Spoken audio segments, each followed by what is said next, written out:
A continuación, programa mixto, informativo y de opinión, transmitido en horario supervisado y apto para todo público.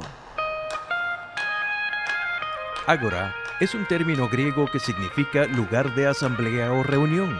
Tradicionalmente, el ágora era el lugar específicamente designado para que los ciudadanos griegos se reunieran a debatir sobre los diferentes asuntos concernientes al sistema democrático. A partir de este momento, tenemos un Ágora en Luz Radio 102.9 con Gabriel Andrade. Saludos amigos, bienvenidos a Ágora. Hoy me acompaña en la edición y montaje William Velarde, en el control técnico Franklin Palmar, nuestra productora es Norelba Torres, el director de Luz Radio Jesús Urbini, quien les habla, Gabriel Andrade, estará en la conducción. @GAndrade80 es mi Twitter. Hemos establecido contacto con Ambrosio García Leal, él atiende esta llamada desde Barcelona, España, y el tema sobre el cual conversaremos hoy es el altruismo visto pues fundamentalmente desde un punto de vista biológico. Saludos Ambrosio, bienvenido. Buenas tardes. El altruismo es un enigma para los teóricos de la evolución y la biología, porque la teoría de la evolución postula que en tanto hay una lucha por la existencia, pues previsiblemente prosperarán aquellas conductas que, digamos, sean más egoístas. Si se trata de sobrevivir a toda costa, pues la verdad es que es difícil ver qué ventaja puede tener ayudar a los demás. Si se ayudan a los demás, pues van a sobrevivir los demás y no el propio individuo. Y en ese sentido, pues es difícil, pareciera, explicar cómo es que ha podido sobrevivir la conducta altruista. ¿Cómo se puede resolver esta paradoja? Bueno, esta es una de las paradojas que se resuelven cambiando la unidad de selección del individuo, entendido como organismo, al gen, que es, en opinión de algunos teóricos, sería la auténtica unidad de selección. Son los genes los que son egoístas, pero los portadores de genes egoístas no necesariamente son egoístas ellos mismos, pueden comportarse de manera altruista hacia otros individuos que comparten genes con ellos, ¿no? Pero hagamos aquí una aclaratoria, porque esto de que suena de que el gen es egoísta, supongo que usted está hablando como una metáfora, o sea, no le está atribuyendo intencionalidad a una secuencia del ADN, ¿no? Por supuesto. Es aquello de todo ocurre como si los genes fueran egoístas, ¿eh? Ya. ¿Y cómo opera este egoísmo? O sea, ¿de qué forma un gen es egoísta? No, bueno, un gen es egoísta en el sentido del darwinismo clásico, de que, el darwinismo clásico tomaba el individuo organismo como unidad de selección, porque los organismos son los únicos que sobreviven o mueren y se reproducen o no lo hacen, ¿eh?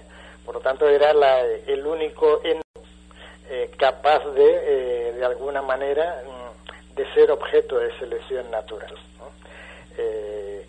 Richard Dawkins y otros teóricos han pasado esta sede de la selección, la han bajado de nivel, la han bajado del individuo entendido como organismo al individuo entendido como gen individual, ¿no?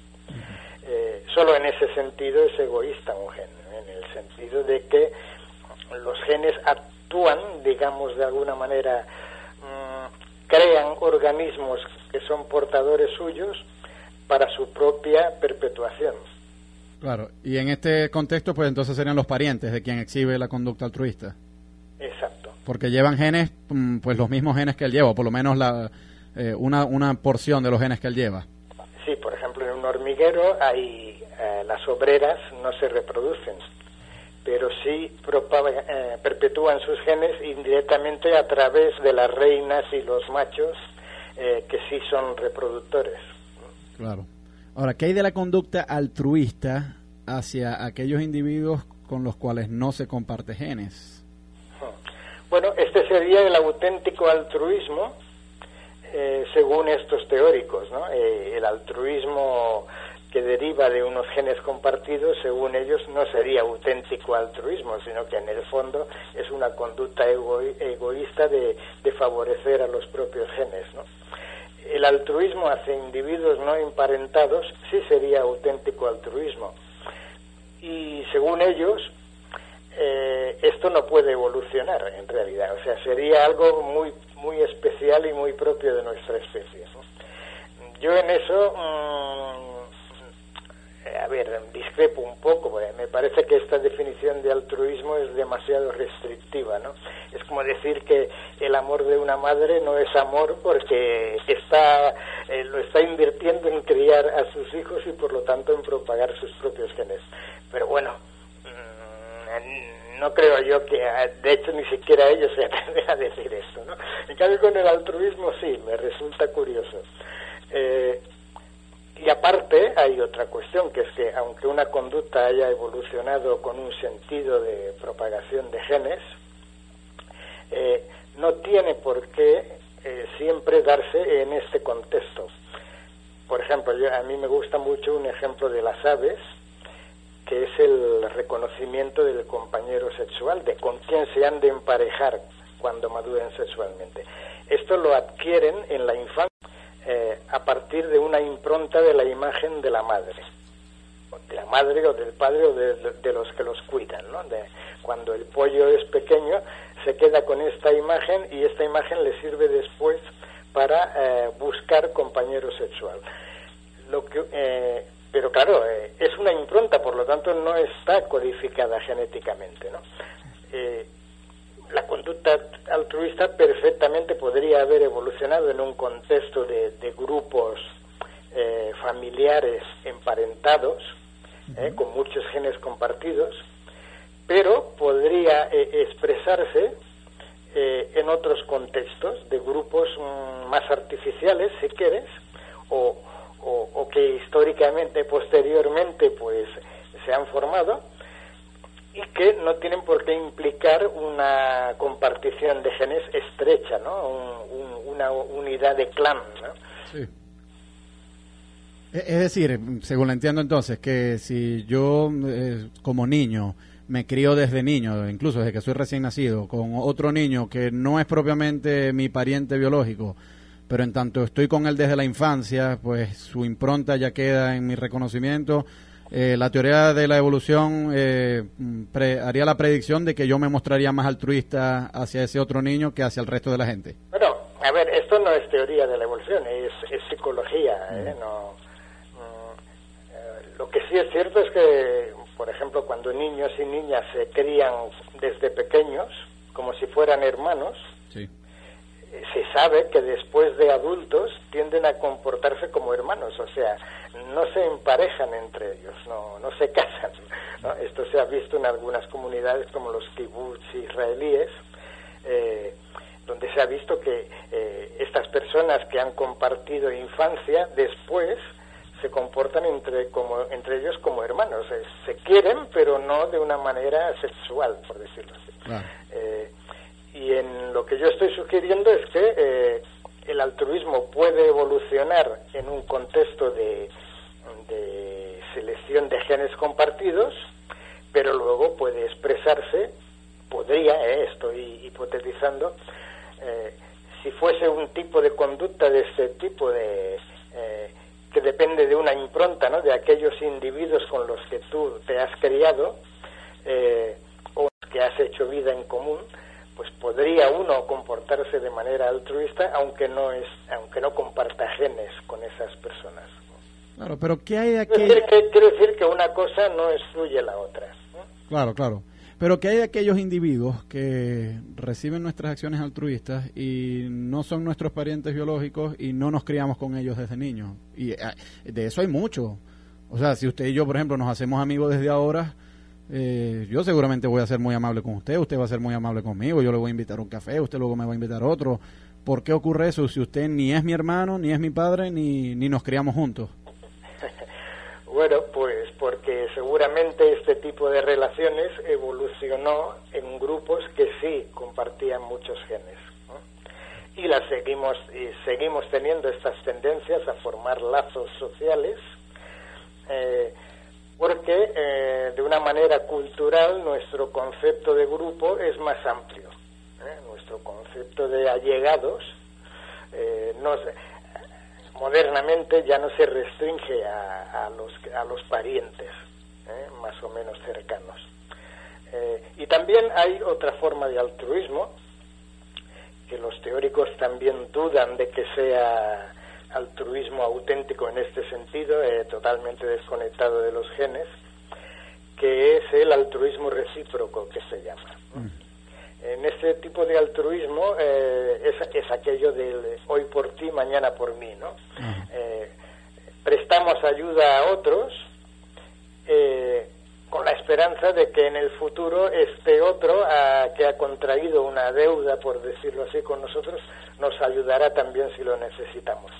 Esto es lo que se llama altruismo recíproco, y para los teóricos del gen egoísta no deja de ser egoísmo genético también, porque se busca una contrapartida, ¿no? O al menos se espera una contrapartida. Claro, que a la larga... Lo que pasa es que en la práctica, en las especies en las que ha evolucionado esto, pues no está nada claro si uno que presta ayuda en un momento dado recibirá en el futuro esa contrapartida, porque es absolutamente impredecible. Este tipo de conducta suele evolucionar en especies, por ejemplo, una muy curiosa, de que la gente quizá no se lo espera, son los vampiros. Los vampiros, que son chupadores de sangre, dependen de encontrar una res, y bueno, este es un suceso incierto. Entonces, el que ese día ha podido llenar el estómago, cuando llega a la cueva, comparte esa sangre con los que no han comido ese día, ¿no? Lo que ocurre es que él no sabe si alguna vez podrá disponer de un amigo que le alimente cuando él no haya comido. Y no tiene ninguna garantía de que eso va a suceder, porque es un hecho absolutamente contingente, ¿verdad? No es aquello de, vale, yo te presto ayuda y la semana que viene tú me la prestas a mí. No hay ninguna expectativa cierta de recibir una contrapartida por el altruismo que uno ha expresado hacia otro, ¿no? Claro. Vamos a ir a escuchar un tema musical y al regreso seguimos conversando sobre el altruismo con Ambrosio García Leal. @Gandrade80 es mi Twitter. Seguimos en Ágora, @Gandrade80 es mi Twitter. Vengo conversando con Ambrosio García Leal. Él atiende esta llamada desde Barcelona, España, y el tema que nos ocupa hoy es el altruismo. Decías tú en el segmento anterior, Ambrosio, que de altruismo, que es el altruismo recíproco, pues que básicamente consiste en que el que exhibe la conducta altruista, pues eventualmente espera que ese favor que le hace a los demás también se lo hagan a él. En este caso puede evolucionar entre individuos no necesariamente emparentados genéticamente. Claro, y que tampoco han sido criados desde la infancia y por lo tanto no llevan la impronta entre sí, pues. Por ejemplo, entre cazadores cooperativos y tal. O sea, este seguramente es el origen del altruismo humano, ¿no? Claro, en el caso humano a mí me parece muy razonable lo que estás diciendo, pero cuando colocas el ejemplo de los murciélagos vampiros, y yo estoy consciente de que esto aparece en casi todos los libros de biología, o sea, doy fe de que no es algo que tú estás... No es un ejemplo muy conocido, ¿eh? No, pero yo sí lo he leído muchas veces y doy fe que no lo estás inventando, o sea, de esto se ha hablado mucho, pero hay una cosa que a mí me llama la atención, que en el caso de los humanos yo lo entiendo, porque sí tenemos un aparato cognitivo como para saber a quién le dimos y de quién esperar, o sea, tenemos suficiente inteligencia y memoria para eso, pero un murciélago no pareciera tener el mismo aparato cognitivo ni la suficiente inteligencia como para él saber a quién distribuir y a quién no y qué esperar a cambio. ¿Cómo se resuelve eso? Bueno, supongo que en especies psicológicamente más simples pues debe haber mecanismos de reconocimiento tipo olor o algo similar, ¿no? Debe haber un olor de grupo o algo parecido que permite que los individuos se muestren altruistas con los de su grupo, ¿no? Claro, o sea que entonces en este altruismo recíproco no es que es una caridad ilimitada, sino que se le da a quien se le tenga la expectativa de retorno, ¿correcto? Sí. Ahora, Sí, es cierto, lo que sí quiero subrayar es que existe una expectativa pero no una garantía de ese retorno, ¿no? Claro. Ahora, ¿cómo se evita que surjan parásitos que se aprovechen del altruista? Porque eso, según yo lo veo, serían los verdaderamente aptos. Es decir, si en un grupo todos son altruistas y yo soy un parásito, un zángano, pues yo creo que a la larga yo voy a tener más éxito reproductivo que el resto, porque me voy a aprovechar de los riesgos que los otros están tomando sin yo aportar nada a cambio. ¿Cómo se asegura de que no surjan zánganos? Bueno, aquí la única manera, pienso yo, es que la selección se ejerza sobre el grupo y no sobre los individuos, ¿no? Si la selección se ejerce estrictamente sobre los individuos, evidentemente los que se aprovechen de los otros tendrán ventaja. Pero si estos parásitos a la larga perjudican la supervivencia del grupo como tal, y la supervivencia del grupo es necesaria en última instancia para la supervivencia del conjunto de los individuos, entonces los parásitos o los grupos que contengan parásitos se verán perjudicados por la selección, ¿no? Esto es importante porque puede ocurrir que la selección suba de nivel, ¿no? Es lo que ocurre, por ejemplo, en los hormigueros. Evolucionar obreras con este argumento, porque ahí sacarían ventaja los individuos que se reprodujeran a expensas de estas obreras y no dieran nada a cambio. Si evolucionan obreras es porque este altruismo no las penaliza genéticamente, ¿no? Y en el caso de los altruistas recíprocos, pues igual. Aunque no haya garantía de recibir una contrapartida a la generosidad puntual, esta contrapartida normalmente ocurre, ¿no? Y esto beneficia al grupo como conjunto. Y el grupo como conjunto funciona mejor que cada individuo por su cuenta, ¿no? Ya digo, esto es especialmente cierto para los cazadores cooperativos. Claro. Ahora, pero ¿qué hay entonces? ¿Cómo explicamos que en ciertos grupos sí hay parásitos y que con todo el grupo no se ha extinguido? Porque, por ejemplo, en la humanidad, según comentan los psiquiatras, pues cerca del, no sé, entre el 1 y el 5% de la humanidad tiene rasgos psicopáticos, de psicopatía. ¿Cómo explicar entonces que la selección grupal no hizo que estos fueran desapareciendo?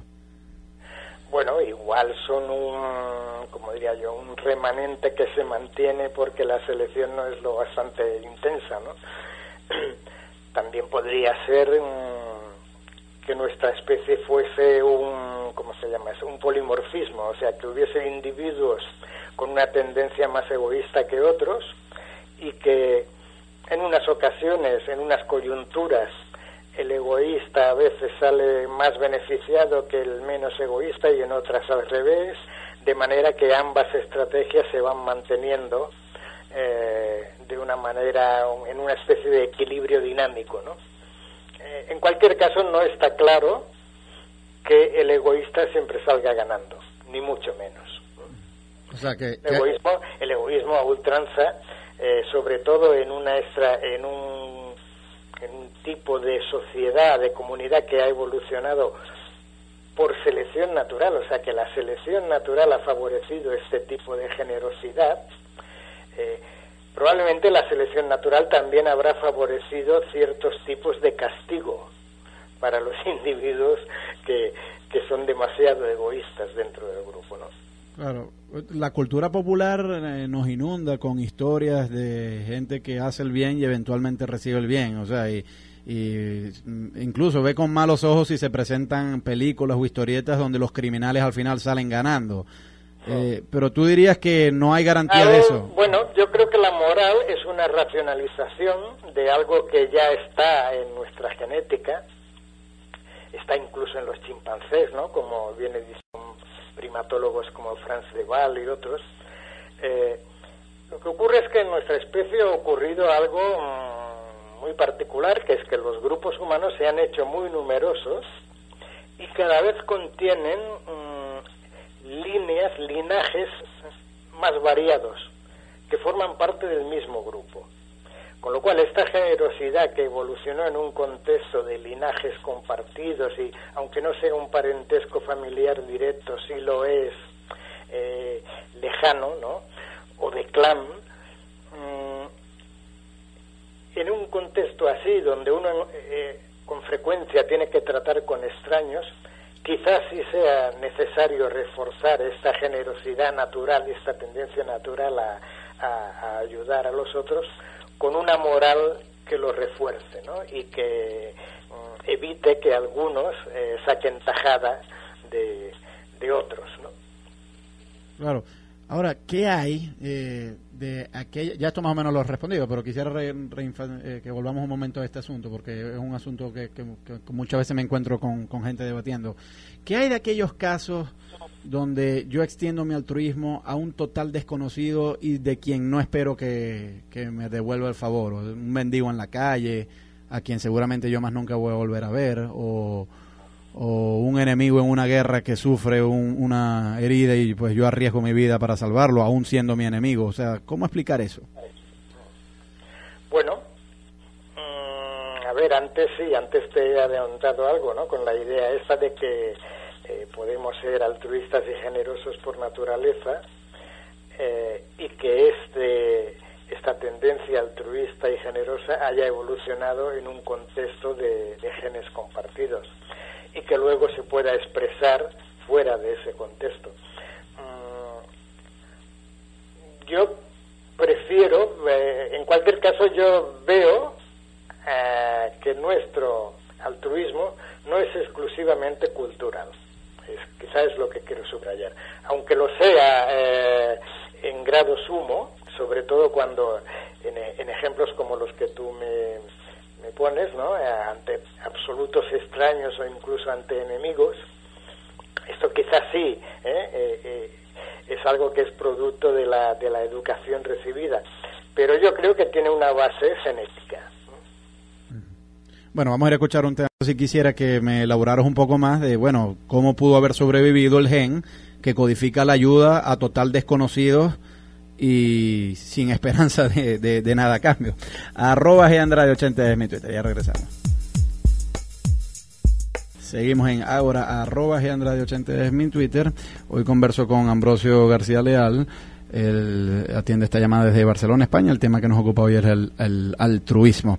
Dejamos para este segmento, Ambrosio, bueno, una cuestión que ya tú más o menos someramente tocaste en los primeros segmentos, pero que quisiera reforzar un poco aquí, que es que si, como tú has venido diciendo, puede ser que sí tengamos un condicionante genético para ayudar incluso a extraños, y a extraños en el sentido de que no comparten con nosotros genes, y a personas que no esperamos de ellas nada a cambio, porque son perfectos desconocidos que nunca vamos a volver a ver, o incluso enemigos que ya de por sí se han portado mal con nosotros, ¿cómo la selección natural ha podido preservar un gen como eso? O sea, porque sí me queda muy claro que la selección natural puede favorecer un gen en ayuda a los parientes, y también me queda muy claro que la selección natural puede favorecer un gen si se trata de altruismo recíproco. Pero ¿qué hay del otro, de la ayuda a quienes no son nuestros parientes, ni tampoco de quien esperamos algo a cambio?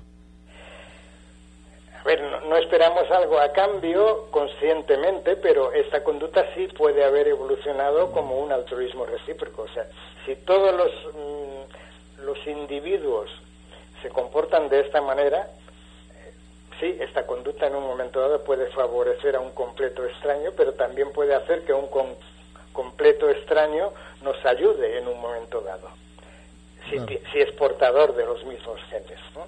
Claro. Tanto por esta vía, por la vía del altruismo recíproco, sí que puede prosperar por selección natural, ¿no? Yo menciono todo esto, Ambrosio, porque... Claro, hace falta que este tipo de conductas sean una ventaja tanto para el ayudado como para el ayudador, ¿no? Esto sí es verdad, ¿no? Ya digo, yo no lo veo tan problemático pensando un poco en la humanidad primitiva, ¿no? Bueno, sí, de acuerdo, en la humanidad primitiva, porque eran pequeñas bandas y más o menos pues había más probabilidades de que el que ayudase o bien lo volviésemos a encontrar más adelante o compartirse nuestros genes. Pero vuelvo, insisto, en una situación donde, por ejemplo, una persona se arroja sobre una granada para evitar que un enemigo de guerra muera, que las ha habido, o sea, sí, ciertamente son extrañas, pero se han documentado casos, o sea, en todas las guerras estos como estos siempre salen a relucir. Eso les complica. Fíjate que habitualmente este tipo de heroicidades son más obras de varones, digamos, por decirlo así, de los machos del grupo, ¿no? Esto esto también ocurre en otros primates no humanos, por ejemplo en un grupo de chimpancés o de gorilas, el que se enfrenta al peligro siempre es el grupo de machos, y más los machos dominantes, ¿no? O sea que aquí ya hay ya se insinúa, ¿no?, esta tendencia al sacrificio por el grupo, sobre todo por parte de los varones, ¿no?, de los machos alfa, por decirlo así. Sí, y puede tener un componente de selección sexual, o sea, el que se tira sobre la granada para en este caso más que selección sexual, porque si a uno se lo come un tigre, pues es más selección del grupo entero, ¿no? No, pero yo digo para impresionar a las hembras y... No, en este caso no creo. No creo, porque además en las especies donde se da la selección no se da tanto por ostentación ante las hembras como por lucha entre los propios machos por la jerarquía, ¿no? Y entonces sería una manera de mostrarle a los miembros del grupo que yo soy valiente, pues, y por eso me arrojo sobre la granada. Bueno, a ver, no sé si se puede esto ya lo tendría que decir un psicólogo, pero vamos, yo creo que en última instancia, aunque esta desde luego es un sacrificio extremo que es difícil de justificar darwinianamente, pero yo creo que en última instancia se basa en una tendencia que sí es natural, ¿no? Yeah. Curioso que menciones esto, porque en estos debates, Ambrosio, y sobre todo en estas épocas de secularización, se ha tratado de invocar por parte de defensores de argumentos religiosos de que no es de lo más natural, de que es necesaria la intervención sobrenatural, en el sentido, si Dios no existe, pues no hay moral. Esto es una famosa frase que ya había dicho Dostoyevsky. Y lo que dicen es, bueno, si la selección natural no logra explicar por qué hay gente que se sacrifica por los demás, pues entonces es necesario postular la existencia de un Dios que está vigilando y bueno, que en el juicio final va a premiar a los que se portaron bien y a los que se portaron mal los va a mandar al infierno. Porque si ese Dios no existiera, y ya este es un argumento incluso que se remonta hasta Kant, si ese Dios no existiera, pues entonces un cálculo racional permitiría a la gente el portarse mal, porque como tú has venido diciendo, no hay garantías de que el portarse bien a uno le vaya a ir bien en la vida. ¿Cómo ves eso? Bueno, a ver, primero el cálculo racional es discutible porque la teoría de juegos demuestra que no siempre intentar aprovecharse de los otros es la mejor estrategia. Pero bueno, aparte de eso, en este contexto a mí me parece especialmente interesante toda esta investigación de los primatólogos que he citado antes, ¿no?, Frans de Waal y otros, que están demostrando que existe una moral animal, una moral muy incipiente si quieres, pero que es inequívocamente altruista, podemos decir así, ¿no? Cuando un animal va a consolar a otro o comparte su comida, en fin, son conductas que no son tan ajenas a la naturaleza y que yo creo que ahora está en mantillas esta investigación, pero en el futuro permitirán establecer una naturalización de la moral, ¿no? Claro. Y tú no dirías que un chimpancé tiene miedo de Dios, ¿no? Que por eso es que vaya ayuda al hermano. No. O sea, da miedo a otras cosas. Sí, ya, por eso. A eso lo dudo. No hay algo parecido a la religión. Dudo de que tenga miedo a la muerte, porque sabemos que los chimpancés reconocen la muerte ajena, saben cuando un congénere está muerto, y saben que esto es irreversible. Lo que no sabemos es hasta qué punto ellos son capaces de trasladar, de ponerse en el lugar del muerto y hacerse una composición del lugar de decir, yo puedo estar muerto en el futuro. Creemos que no han llegado a este estadio, ¿no?, que este estadio es exclusivamente humano. Pero hay muchos otros, ya digo, la consolación, la empatía, este tipo de cosas que hasta hace muy poco considerábamos exclusivamente humanas, que estamos viendo que al menos en nuestros parientes primates más cercanos y en otros animales, ¿no?, como en delfines y elefantes. Claro, pero también hay sadismo, supongo. Sí. Y incluso... No, el sadismo en parte es un producto secundario de nuestro sentido lúdico, porque el sádico lo que hace es divertirse, ¿no?, maltratando. Y también implica empatía, porque el sádico, para poder obtener placer de su sadismo, tiene que saber que el otro está sufriendo. No sé quién dijo que un buen torturador tiene que tener empatía. Vaya, sí, para asegurarse de que el otro esté sufriendo hay que saber que el otro está sufriendo. Hay que saber ponerse en el lugar del torturado y saber lo que está pasando, ¿no? Claro, claro que sí. Vamos a ir a escuchar un tema musical y al regreso seguimos conversando sobre el altruismo con Ambrosio García Leal desde Barcelona, España. @Gandrade80 en mi Twitter. Seguimos en Ágora, @Gandrade80 es mi Twitter. Vengo conversando con Ambrosio García Leal, él es biólogo, autor de varios libros, y el tema que nos ocupa hoy es el altruismo. Ambrosio, has venido comentando sobre distintos mecanismos a través de los cuales la selección natural pudo favorecer las conductas altruistas, y has venido enfatizando que la moral, si bien en un estado incipiente, ya existe en nuestros parientes primates, y has documentado conductas donde más que todo es relación entre miembros de una misma especie. Ahora, ¿qué hay de aquella compasión hacia que nosotros los humanos tenemos hacia los otros animales? ¿Cómo la selección natural pudo haber favorecido el gen de quien se opone a una corrida de toros? Bueno, esto sí que no es explicable por selección natural, la conducta en sí. La tendencia quizás sí, ¿no? Pero yo diría que esto es una extensión de nuestro sentido de la empatía, una extensión quizá un poco artificial y, si quieres, antinatural, ¿no? Porque lo natural es que si un animal es un potencial alimento, pues no nos dé demasiada lástima, ¿no? Por lo menos no tanta como para no convertirlo en comida, ¿no? Yo creo que toda esta filosofía de las protectoras de animales y de la condena de la crueldad hacia los animales, que está muy bien, yo la suscribo, pero no deja de ser un producto, no deja de ser una filosofía urbana, que tiene bastante poco que ver con lo que éramos, con nuestro contacto con la naturaleza, digamos, real, el que ha sido nuestra auténtica relación con la naturaleza durante la mayor parte de nuestra evolución. Pero sí es verdad que siempre hemos tenido tendencia a adoptar animales. La prueba son nuestros gatos y perros domésticos, que tienen miles e incluso decenas de miles de años de antigüedad, de relación con nosotros, ¿no? Bueno, yo diría que esto es una extensión de una tendencia que evolucionó dentro del grupo. Por ejemplo, los bonobos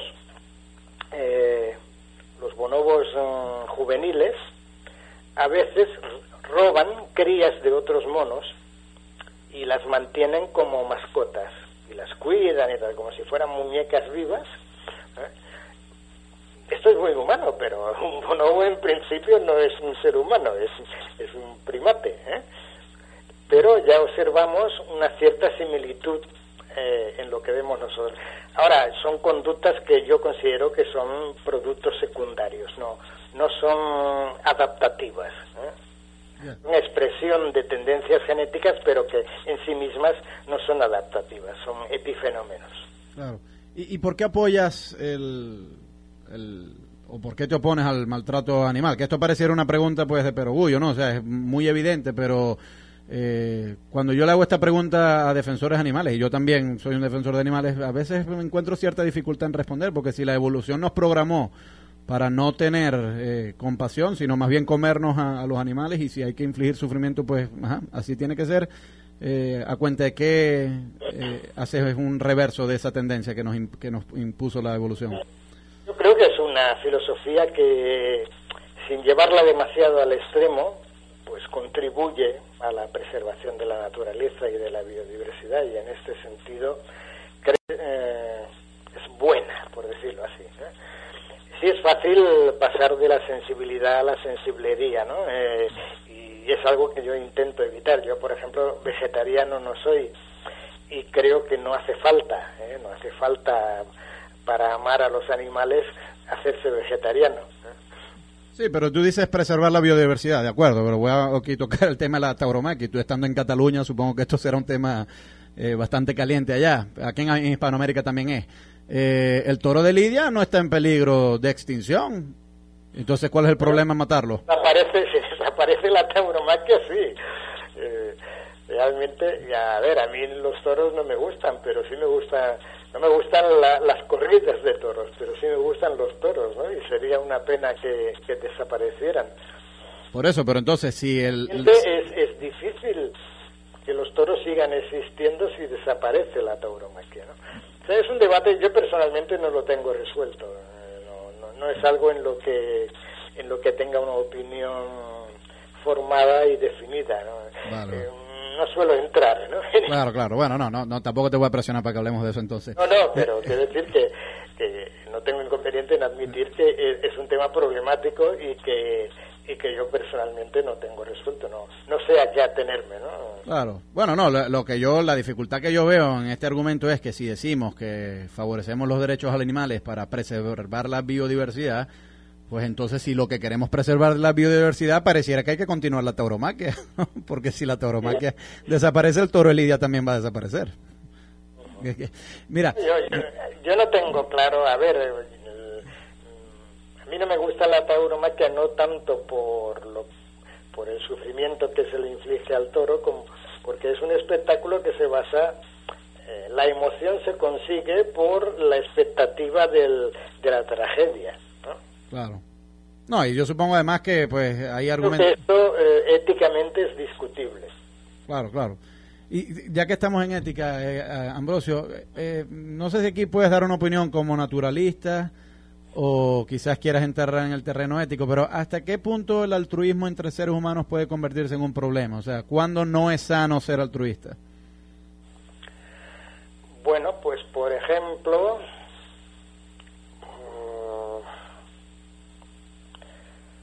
Cuando los demás se aprovechan de nosotros, supongo, ¿no? Pero quisiera que como biólogo me dijeras... Pero eso sería desde un punto de vista individualista. ¿Tú te refieres cuando no es sano en un sentido más general o no? Sí, también. No, porque yo también pienso, por ejemplo, sobre todo aquí... Evidentemente, si uno se encuentra con sinvergüenzas, o con psicópatas, ¿no? Que están dispuestos a aprovecharse de uno sin ningún tipo de remordimiento, pues evidentemente... Claro, no, pero no solamente en ese sentido, yo también lo digo en el sentido de que muchos gobiernos en todo el mundo, pues continuamente le exigen a los ciudadanos morir por la patria y entregarse por el país y todo aquello, y yo la verdad es que ese cuento, no sé, nunca va conmigo, o sea, yo no estoy dispuesto a morir por mi patria, y yo lo que quiero saber es si yo estoy siendo antisocial por eso, o sea, no considero un crimen el no morir por la patria, pero en muchos países se vende esta idea de que quien no está dispuesto a luchar contra un invasor o a entregarse por el país, pues es prácticamente un antisocial, y a mí eso, ahí es donde a mí me parece que esta cuestión del altruismo se empieza a poner problemático. O sea, ¿tú crees que sí hay una obligación moral de morir por la patria?